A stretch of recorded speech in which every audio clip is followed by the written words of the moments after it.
Hi friend, তোমরা সবাই কেমন আছো? আশা করি ভালো আছো, আর আমিও ভালো আছি। তো কালকে অমাবস্যা পুজো দিতে গিয়ে রাস্তায় গিয়ে কতক্ষণ ধরে দাঁড়িয়ে আছি। অনেকক্ষণ দাঁড়িয়ে থাকার পর ফাইনালি আমার বর একটা টোটো পাঠালো। তো এই টোটো করেই যাচ্ছি এখন পুজো দিতে মায়ের মন্দিরে। আমি যাচ্ছি আর আমার সাথে যাচ্ছে আমার ভাগনা বউ, মানে আমার বৌমা হবে আমার। তো যাচ্ছি এখন টোটো করে আমরা পুজো দিতে। তো প্রায় চলে আসলাম। এটা হলো আমাদের থানার মন্দির, মায়ের মন্দির, বেল্লা থানা মন্দির। তো এটা পেরালে আমাদের মায়ের মন্দির চলে আসবে এক্ষুনি, বড় মায়ের মন্দির। ফাইনালি চলে আসছি মায়ের মন্দিরের কাছে। তো টোটোওয়ালার কাকুটা আমাদের মন্দিরে একদম গায়ের সাথে গিয়ে সামনে গিয়ে দাঁড়ালো। ভালোই হলো, রাস্তা বের হতে হলো না আমাদেরকে। তো একদম মায়ের মন্দিরের সামনে গিয়ে দাঁড়ালো। তো নেমেও গেছি। তো এত ভিড় যে পুজোতে ঢুকতে পারছি না, এত ভিড়,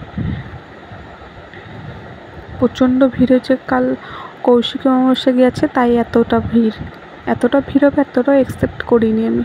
প্রচণ্ড ভিড় হয়েছে। তো ফাইনালি পুজো টুজো দিয়ে বাড়ি এলাম। এসে এই যে তাড়াহুড়ো করে উনুনে ভাত বসালাম। উনুনে ভাত বসিয়ে তো এবার ডালের বড়াটা করে নেবো। এটা হলো খেসারি ডাল। তো নিরামিষ ছিল, তো তাই খেসারি ডালের বড়াটা করে নিচ্ছি। তো খেসারি ডালের বড়াটা মিক্সড করে এনে সব কিছু মশলা দিয়ে মিক্সড করে নিলাম। নিয়ে এই আমটা রেখেছি, আমের চাটনিও করব। এই যে ডালটা এখন মিক্সড করছি, হলুদ, লঙ্কা গুঁড়ো, নুন টুন দিয়ে মিক্সড করে নিয়ে তো কড়াই তেল দিতে গেছে, এই যে ভেজে নিচ্ছি আস্তে আস্তে। তেলটা প্রচণ্ড তেতে গেছিলো। তো এই যে ভাজা হয়ে যাচ্ছে, আস্তে আস্তে ভাজছি বড়াগুলো। তো এবার সাইডের কড়াইতে আমের চাটনিটা করবো বলে তো কড়াইটা বসিয়ে দিয়েছি, বসিয়ে গ্যাসটা ধরিয়ে নিলাম। তো এই যে বড়াগুলো ভাজা হয়ে গেছে প্রায় অর্ধেক। আর এই যে আমগুলো কেটে রেখেছি, তো আমগুলো দিয়ে চাটনি করব। আমটা একটু পেকে গেছে, কিন্তু ঠিক আছে, কোনো ব্যাপার না। এই আম দিয়ে চাটনিটা ভালোই হবে। তো এই যে ফোড়ন দিয়ে দিচ্ছি আমি চাটনির জন্য, তেজপাতা, পাঁচফোড়ন, একটু শুকনো লঙ্কা। তো ফোড়ন দিয়ে চাটনিটা করে নেব।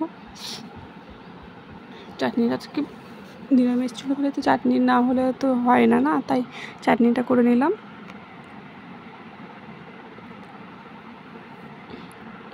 তো চাটনিটা হয়ে গেলে আর কিছু নেই করার মতো এখন আর। তো বাই বন্ধুরা, ভালো থেকো, টাটা।